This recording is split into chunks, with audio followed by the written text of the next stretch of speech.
Salam Skapsa Bisa, santun menuju prestasi dalam kompetensi. Anak-anakku, materi pelajaran bimbingan dan konseling kelas 12 semester 1 hari ini adalah tentang peran kecerdasan IQ, EQ, AQ, CQ, dan SQ dalam belajar. Tujuannya adalah kalian dapat memahami tentang kecerdasan serta dapat memanfaatkannya dalam meningkatkan motivasi belajar agar menjadi lebih baik. Setiap orang memiliki kecerdasan. Paradigma baru tentang intelligence atau kecerdasan adalah pandangan bahwa tidak ada orang yang bodoh. Setiap orang itu punya kecerdasan yang menonjol, baik satu atau dua jenis kecerdasan, dan siap untuk berprestasi. Dr. Goleman menyatakan bahwa kesuksesan seseorang itu tidak hanya berdasarkan pada tingkat kecerdasan IQ saja. Bahkan IQ hanya menyumbang 20% dari kesuksesan seseorang, sedangkan 80% kesuksesannya itu didasarkan pada kecerdasan yang lain. Salah satunya adalah EQ. Oke, untuk itu mari kita lanjut ke materinya. Oke, yang pertama tentang EQ.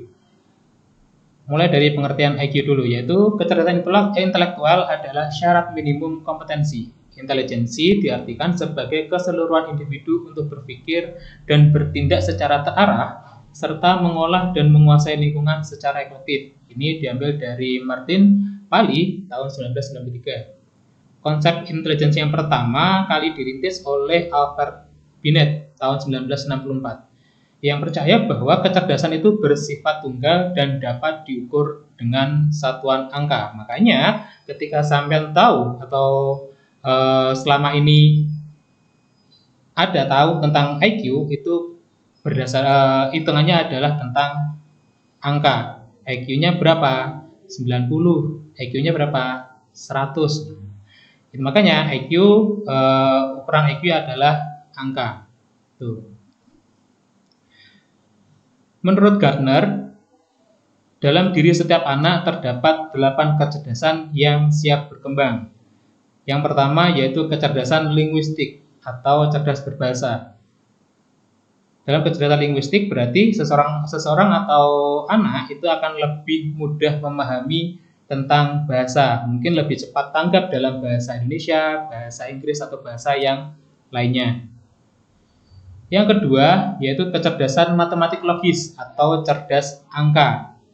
Dalam kecerdasan ini anak itu lebih mudah memahami konsep hitung-hitungan, matematika, fisika, nah seperti itu. Jadi lebih mudah untuk memahami soal yang berupa angka, perhitungan, dan lebih mungkin nilai dalam akademinya lebih tinggi dalam perhitungan angka seperti itu.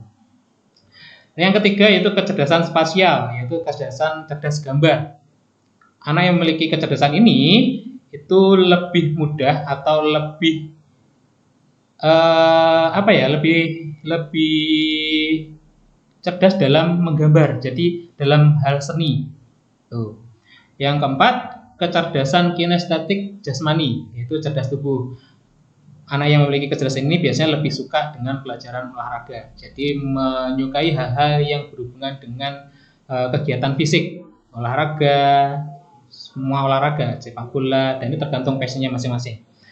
Yang kelima yaitu kecerdasan musikal, cerdas musik atau tentang suara. Yang keenam, kecerdasan interpersonal atau self-smart, cerdas diri. Yang ketujuh, kecerdasan intrapersonal atau cerdas dalam bergaul. Yang kedelapan yaitu kecerdasan naturalis atau cerdas alam. Kecerdasan naturalis biasanya anak-anak atau orang itu lebih suka untuk menjelajah, lebih suka ke alam-alam bebas kayak gitu. Oke, yang kedua tentang kecerdasan emosional atau EQ, emotional quotient, ya. Kecerdasan emosional adalah kemampuan untuk mengenali perasaan sendiri dan perasaan orang lain, kemampuan memotivasi diri sendiri, kemampuan mengelola emosi dengan baik dan dalam berhubungan dengan orang lain. Daniel Goleman mengembangkan EQ atau emotional quotient menjadi 5 kategori dengan poin-poin berupa yang pertama adalah tentang kesadaran diri. yaitu kesadaran emosi diri, menilai pribadi, dan percaya pada dirinya sendiri. Yang kedua, pengaturan diri, meliputi pengendalian diri, sikap dapat dipercaya, waspada, adaptif, dan inovatif. Yang ketiga, motivasi, itu berupa dorongan untuk berprestasi, komitmen, inisiatif, dan juga optimisme. Yang keempat, empati, yaitu memahami orang lain, pelayanan, membantu mengembangkan orang lain, menyikapi perbedaan, dan juga kesadaran politisnya.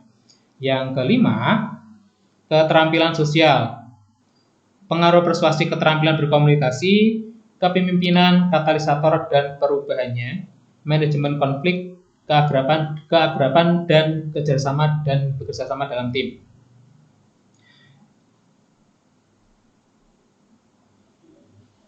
Kecerdasan yang ketiga yaitu AQ atau adversity quotient. Adversity quotient adalah kemampuan atau kecerdasan seseorang untuk dapat bertahan menghadapi kesulitan dan mampu mengatasi tantangan hidup. Bahasa lebih mudahnya untuk adversity quotient ini adalah bagaimana seseorang itu tidak mudah menyerah dalam menghadapi tantangan, tidak mudah menyerah dalam menghadapi situasi yang mungkin kurang membantu dalam hal tersebut, ya.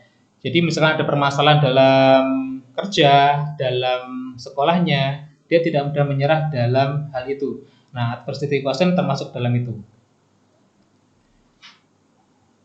Penemu teori ini, Paul G. Stoltz, tingkatan IQ itu ada 3, yaitu tingkat quitters, atau yang pertama itu orang-orang yang berhenti. Jadi orang-orang yang quitters itu lebih mudah untuk menyerah. Jadi ketika terhadang sama masalah, misalkan ketika bekerja, misalkan dia punya masalah, dia tidak berusaha untuk menghadapi permasalahannya dari yang ada tersebut, tapi dia lari. Jadi lebih baik berhenti dan mungkin cari pekerjaan yang lain. Ini termasuk orang-orang yang quitters, orang-orang yang berhenti untuk tidak mencoba hal yang baru atau tidak mencoba untuk menyelesaikan permasalahannya tersebut. Yang kedua, tingkat campers atau orang yang berkemah. Nah, ini sebenarnya juga sama, orang yang kurang punya perjuangan, jadi kurang memiliki sifat untuk berjuang. Jadi mungkin dia tidak mudah menyerah juga, dalam artian masih mau mencoba, tapi ketika percobaannya 1 atau 2 kali gagal, dia sudah berhenti. Ya sudahlah, stuck di sini. Jadi itu batasnya. Dia membatasi dirinya sendiri pada hal tersebut. Itu tingkat campers. Yang ketiga, tingkat climbers atau orang yang mendaki. Nah, orang yang mendaki ini mereka punya rasa pantang menyerah, tidak mudah putus asa yang tinggi.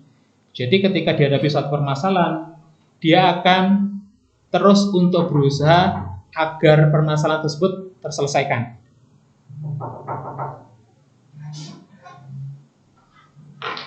Entah cari cara gimana, yang penting dia punya tidak mudah menyerah untuk menggapai apa yang dia usahakan. Itu tingkat climbersnya. Oke, itu.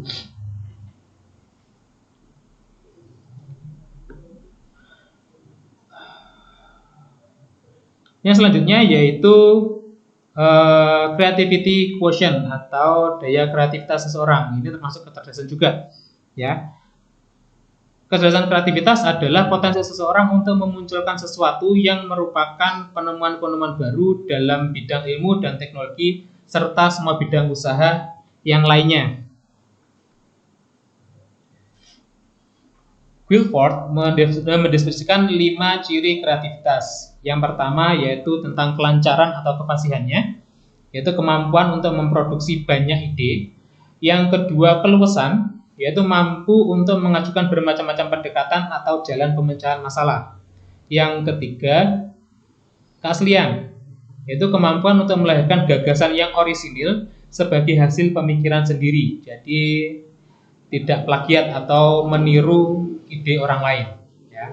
Yang keempat yaitu penguraian, kemampuan menguraikan sesuatu secara terperinci.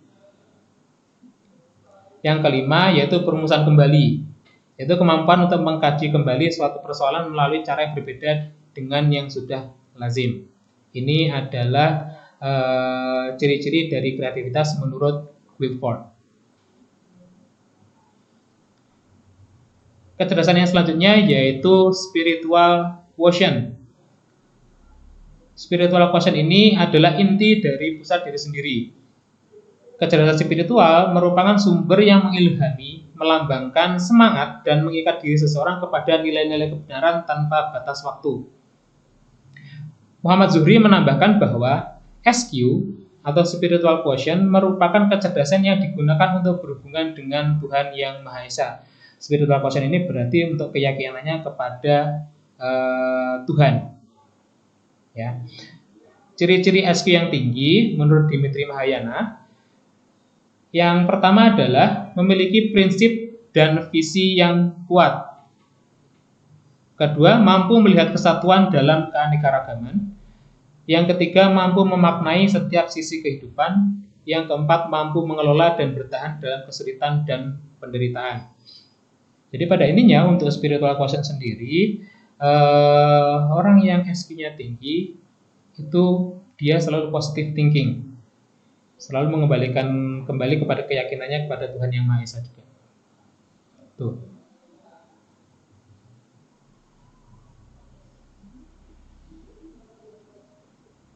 Tadi merupakan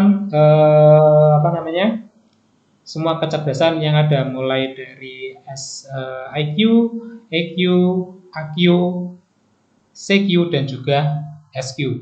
Nah, sekarang ini bagaimana cara melatih semua kecerdasan tersebut biar nantinya diusahakan kalian memiliki kecerdasan itu balance atau berimbang. Tapi memang mayoritas setiap kecerdasan manusia itu tidak bisa balance atau imbang. Hanya ada beberapa yang tinggi dan nantinya yang lain rendah. Itu mayoritas manusia seperti itu. Tapi bisa dilatih agar nantinya setiap kecerdasan yang dimiliki seseorang itu bisa berkembang dengan baik. Ya. Oke, yang pertama untuk kecerdasan untuk IQ, untuk intelligence quotient, cara melatihnya yaitu belajar dengan cara yang benar, yaitu mulai banyak membaca, sering latihan, selalu mengerjakan PR dan tugas-tugasnya, menghafal dengan rutin, kalau tidak bisa tanya teman atau guru, kemudian dicoba sendiri sampai bisa.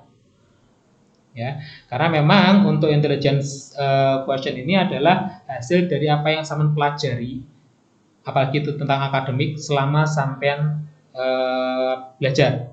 Ya, mulai dari TK, mulai dari SD sampai sekarang itu adalah hasil dari belajar itu merupakan IQ itu.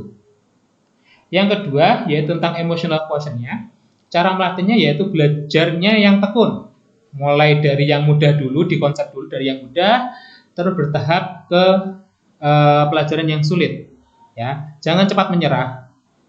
Yang sabar, kalaupun nantinya tidak bisa ya tetap sama jangan menyerah. Tapi kalau memang benar-benar tidak bisa, coba tanyakan ke teman yang mungkin lebih bisa, atau tanya langsung ke gurunya. Itu adalah hal yang lebih masuk akal dan lebih menjamin nantinya sama untuk bisa memahami pelajaran tersebut. Ya. Kalau sudah bisa mengerjakan soal yang biasa, tingkatkan dengan soal-soal baru yang lebih sulit dan yang lebih menantang untuk melatih kreativitasnya sampean. Tapi hati-hati kalau sudah pintar, jangan terlalu bangga ya, karena orang yang sombong itu nantinya juga akan termakan kesombongannya sendiri, karena di atas langit tetap masih ada langit lagi. Oke? Seperti itu. Tetap rendah hati dan juga jangan meremehkan orang lain. Kalau pinter, ya bagi-bagi, ya diwarai karo diajarkan ke temannya yang lain, kayak gitu ya. Tuh. Yang ketiga yaitu creativity quotient. Cara melatihnya yaitu dalam belajar harus kreatif menemukan cara-cara yang efektif dan efisien. Nah, garis bawahnya adalah efisien dan efektif. Efektif dan efisien ini. Kalian cari cara belajar yang memang nantinya itu tidak hanya efisien, dalam arti kalau efisien itu menyingkat waktunya waktu untuk belajar, tapi juga efektif. Kalau hanya efisien, misalkan kalau dulu mungkin konsepnya adalah sistem belajar SKS, sistem kebut semalam. Jadi hanya belajar ketika besok ulangan. Nah, itu tidak, ya memang mungkin efisien, tapi tidak efektif. Gitu ya. Jadi coba kreatif menemukan cara belajar yang efisien, tapi juga efektif. Ya. Pepatah mengatakan gini, belajar itu 1 jam tapi setiap hari lebih baik daripada 7 jam tapi 1 hari. Ya, semakin banyak, semakin sering sampean belajar, semakin sering sampean itu berlatih, itu nanti juga akan semakin melekat untuk apa yang sama latih tersebut. Jadi seperti itu. Ya, mungkin cara yang lain adalah menata ruang belajarnya sampean. Ya, ruangan yang nyaman itu akan mempermudah sampean untuk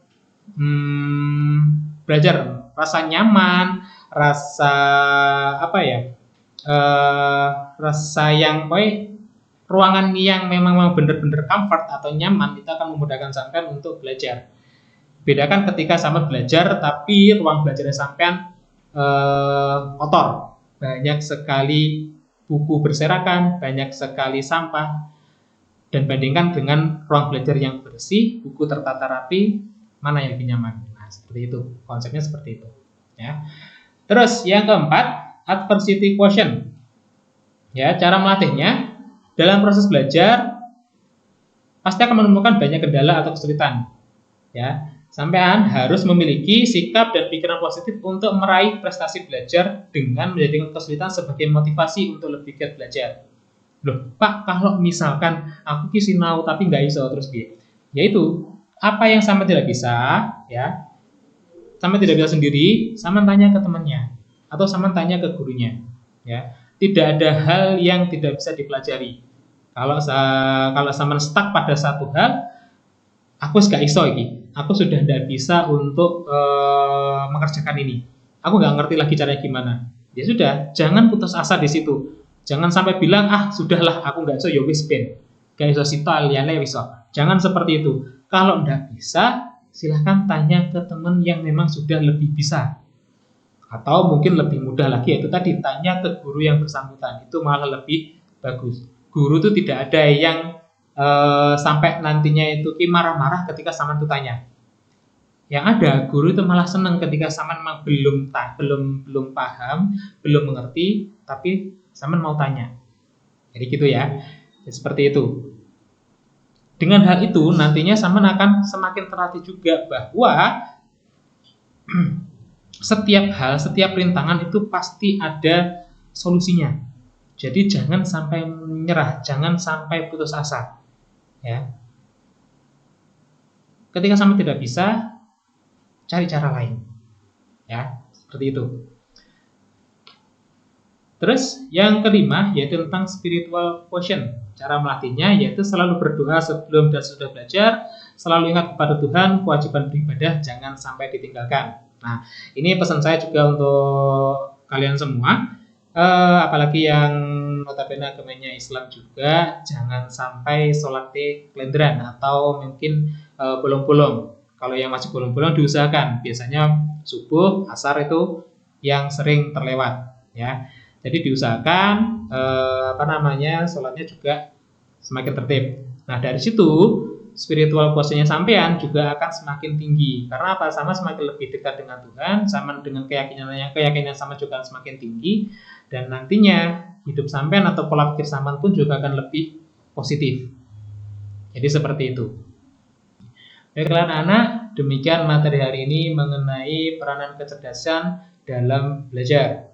Untuk tugasnya yaitu ulas secara lebih mendalam tentang bagaimana cara melatih lebih lengkap untuk setiap kecerdasan, ya, tentang kecerdasan IQ, EQ, AQ, CQ, dan juga SQ. Silahkan cari referensi lain jika dibutuhkan.